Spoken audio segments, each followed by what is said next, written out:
Chers auditeurs, auditrices, vous allez écouter la méditation du jour.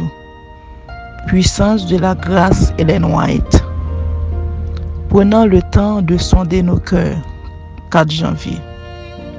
Jésus alla dans la Galilée prêchant l'évangile de Dieu. Il disait, « Le temps est accompli. Le royaume de Dieu est proche. Reportez-vous et croyez à la bonne nouvelle. » Marc 1er, versets 14 et 15.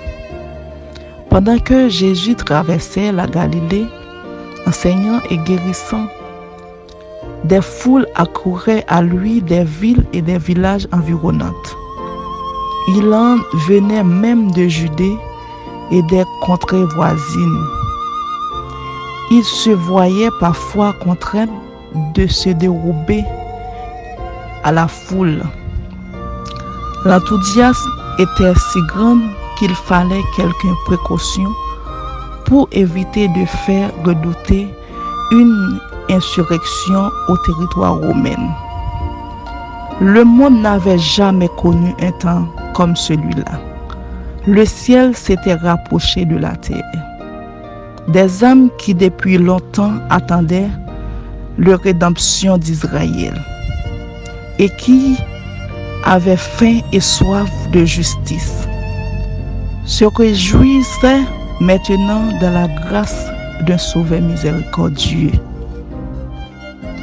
Le message évangélique donné par le Sauveur avait sa base dans les prophéties. Le temps qu'il disait accompli était la période révélée à Daniel par l'ange Gabriel.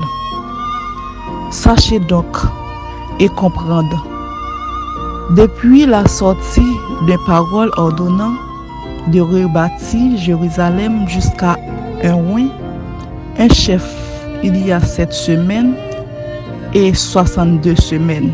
Daniel 9, verset 25.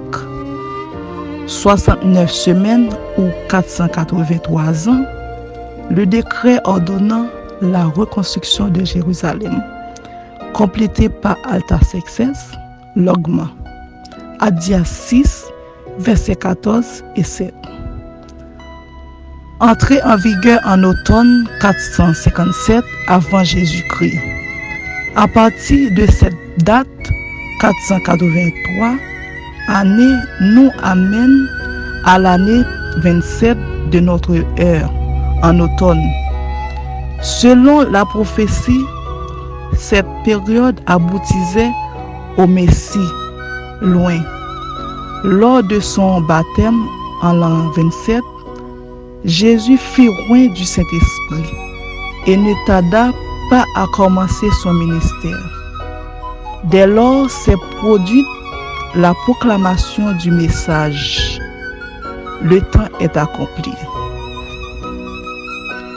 Le temps de la venue du Christ, son onction par le Saint-Esprit, sa mort et la proclamation de l'évangile aux gentils étaient indiqués avec précision.